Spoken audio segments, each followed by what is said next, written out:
Haay jirtuu maatii keenya nagaa waaqessinii haa ta'u akkam nuuf jirtanii nuti nagaa jirraa galata rabbii sinoo naguma keessaa fayyuma keessan jirtanii jiruun akkam isin biratti nu biratti hunduu bareedaa galanni waaqaaf haa ta'u naguma keenya fayyuma keenya irraa har'a eessa jirra seetanii egaa har'a ba'ee yookiin immoo raasaa orufa jirra jechuudha.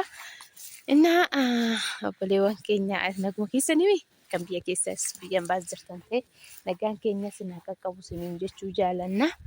Egaa warra maal isinitti agarsiisuu dhufte seetanii baay'een keessan jechuudha. Egaa bal'axuu akkuma beekamu waa'ee jireenya irratti kan biyya alaa jiru jechuudha. Kan biyya keessaa waan hundumaa ni beeka waan ta'eef waan baay'ee na gaafattanii waa'ee jireenyaa, waa'ee manaa ilaalchisee, waa'ee lafaa ilaalchisee waan baay'ee na gaafattan jechuudha. Innaa kanarratti har'a maal isinii qabadhee dhufe seetanii egaa namoonni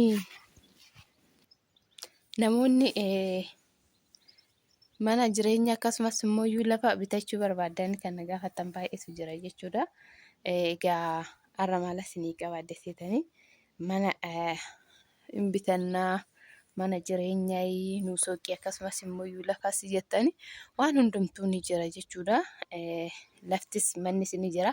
Egaa amma maal isinitti agarsiisuu dhufe seetan mana kana abbaan mana kanaa gurgurachuu barbaada. Naaf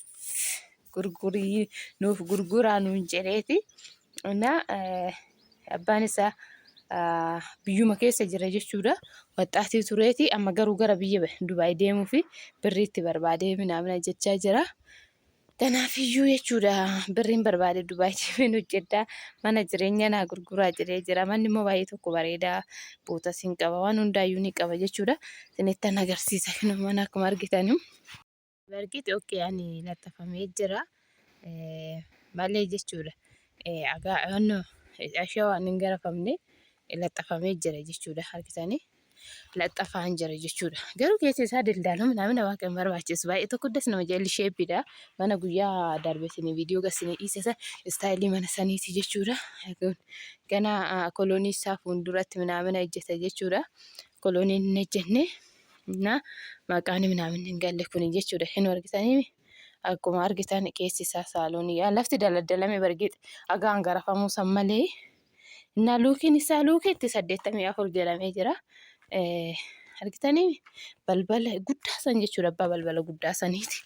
Balballi isaa guddaadha. Argitanii achii kaasee aga asii balbala guddaa jechuudha. Fakkeenya balbala keenyaati jechuudha. Innaa kirrii marbaateet illee waan hundumtuu xalafamee jira. Bakka dhugaa baay'ee das nama jira. Kun immoo kan itti deemaa jiru manyitaadha. Manyitaadha jechuudha. Argitanii manyitaadha jechuudha. Manyitaadha. Manyitaarra naansee laal saaloonuma keessa manyitaa hin jira jechuudha. Amma saaloonii balbala kun balbala manyitaati. Kun immoo balbala saalooniiti. Kun immoo balbala ijoolleeti. Mana ijoollee jechuudha. Asiinis balballi seenuu hin danda'ama. Asiinis jechuudha balbala saaloonii bichaa amma balbala sadii jechuudha. Argitanii faashinii dhugaa baay'ee tokko kan das nama jedhu miti. Dhugaa nuyyoo osoo birrii qabaadhee nan bita. Eeyyata abbaatu. Das nama jakkiyyeessan odoo gurguree bitee hin jedha. Mee asii saaloonii gara natti ba'u jechuudha. Innaa deebisee balballi asiinis hin qaba. Asiinis hin qaba jechuudha balbala. Argitanii babal'aadha immoo keessi isaa sirriitti babal'aatti. Babal'aadha. Innaa asiinis hin qaba. Asiinis hin qaba. Balbala meeqa qaba seetan? Dhugaa waaqaa balbala meeqa? Balbala 6 jechuudha. Balbala 6 deebisee immoo ala gadoo baane irruma deemnee jechuudha. Irruma deemnee kinu asis. Waaw! Kun immoo maarafa keessummaati jechuudha. Iddoo keessummaati jechuudha. Abbaan garuu waan barbaade gochuu danda'a. Baay'ee tokko babal'aadha. Baay'ee tokko gaariidha. Kan itti aanee jiru immoo tokko asuma keessatti amma kanaa cinaan itti qaxxalamaa jira. Onnoodha jechuudha. Shaaworii fi shintibeetii. Shaaworii fi shintibeetii jechuudha. Walumatti qaxxalamee jira waan ta'eef. Innaa shaaworii fi shinti beetii asiniin jira. Akkasumas immoo aanes immoo yoo argitanii bootaa qaba jechuudha. Bootaa qaba. Bootaa guddaa qaba. Ammas mana saarbisii biyaansi saarbisii 8-10 ol ijaarsisa jechuudha. Saarbisii 10 ol ijaarsisa alli isaa jechuudha. Innaa baay'ee tokko kan namatti tolu luukii 84 jedhamee jira. Baay'ee tokko namatti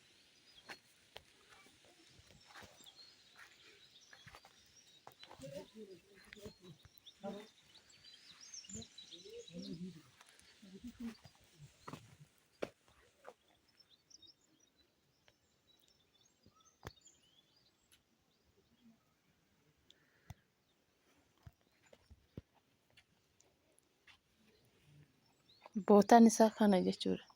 Bootaa isaa argitanii bootaan isaa kana jechuudha. Bootaa guddaa qaba.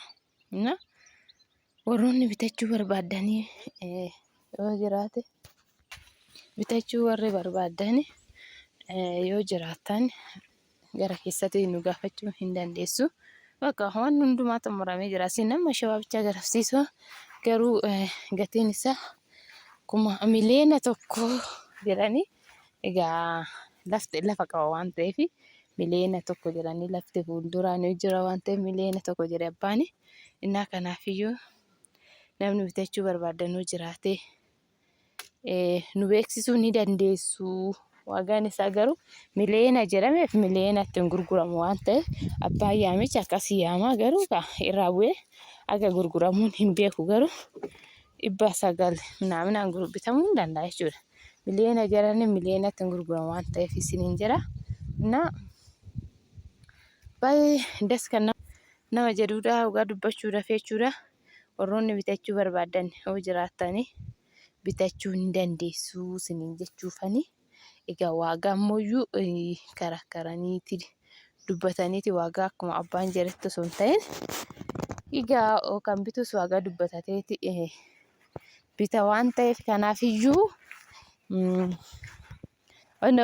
manni immoo baay'ee tokko bareeda jechuudha. Waagaa 900 ምናምን saniin gurgurame bareeda jechuudha. Maaliif seetan manni bakka waan nama ibu hin jiru fixamee jira waan ta'eef fixamee jira waan nama ibu baay'een qabu waan ta'eef innaa kanaaf isiniin jedha maatii keenya warroonni fe'a qabdan bitachuu hin dandeessu isiniin jenna. Bootaan immoo boota shaggaadha. Namni itti gaggalee jira naannootti jechuudha. Innaa namatu wala gibbii keessa jira. Afaan isinii waraabne viidiyoo gadi qabee kaameraa gadi qabee isinii waraabaa jira. Malee safarri kan sadaa jette dhugaa dubbachuuf sadaa kan jedhe safarri jechuudha. Gabbaanii qilleensa gaarii argatanii baay'ee tokko mana keenyarraa baay'ee fagaatu argite yoo inni yaata mana keenyatti. Ollaa sin godhuufan ni beeka kana warri bitata ollaa sin godhuufan mana keenya biratti gisee hundaa sissiisa sin goggottotaa jira.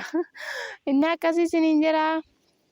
Kanaafi warri immoo lafallee barbaadan viidiyoo ta'an lafa warri barbaadan lafa hin jira. Baay'een keessan lafti inni argama jettanii laftis mannis guutee jira dhugaa dubbachuudhaaf. Garuu immoo maal seetan yeroo baay'ee irra deddeebi'een waan dubbadduuf lafti wuddiidha dhugaa dubbachuudha. Lafa jechuudha sinittan agarsiisa. Lafa 600 jedhanii 550 jedhanii lafti baay'ee tokko wuddiidha.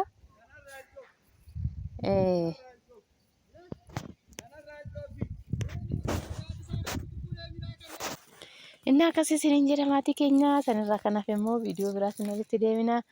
Baay'ee isin jaallanna. Nagaa nuuf taa'aa. Viidiyoo keenya laayikii sheer gochuu hin dagatinaa isiniin jenna. Egaa laayikii godhaa. Viidiyoon keenya nuuf guddisaa. Sabskiraaybii guubaaf gallee jira bargeete garuu viyuu baay'ee hin qabnu. Please share nu godhaa isiniin jedha. Oo isinitti tole. Warroonni nu arrabsitan immoo nuti sinin arrabsinu sin jaalannaa. Warroonni nu jaalattan immoo dhibba keessa dhibba sin jaalannaa. Hundumaa ni jaalanna nuti ilma namaa waan ta'eef akkasiniin jedha. Egaa viidiyoo biraatiin immoo lafaan walitti deebinaa. Nagaa naaf taa'aa. Ciao. Baay'ee lafaan walitti deebinee jechuudha. Innaa sinan jaala ollaa sin gochuufani beekaa kana ollaa kee warri immoo lakki bal'atuuf ollaa kee hin barbaannu lakki sitti dhiyaachuu hin barbaannu warri itti fagoo asinii bita ishee geessanii innaa kana fakkaataa waan jiru jechuudha naasumna warroonni lakkoofsa kee qabdanii warri immoo bitachuu barbaadanii siniin jedha isheen